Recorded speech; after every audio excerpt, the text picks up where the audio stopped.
بچه این همون اسباب بازی که براش گرفتم گرداره بود یا طناب بود؟ اینجوریش کرده یه تیکش هم اونجاست. اینم جورابیه که پاره پاره کرده.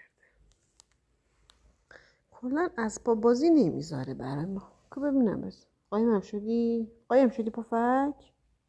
چرا مامان اینا رو اینجوری تیکه تیکه میکنی؟ برای بازیه. من برات پرتاب کنم تو برام بیاریه.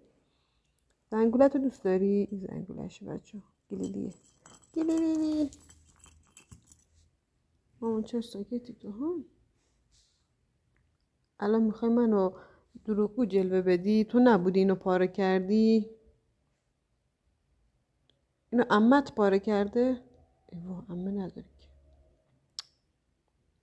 باشه اینو من پاره کردم. خوبه؟ خب پاشو دیگه. خودتو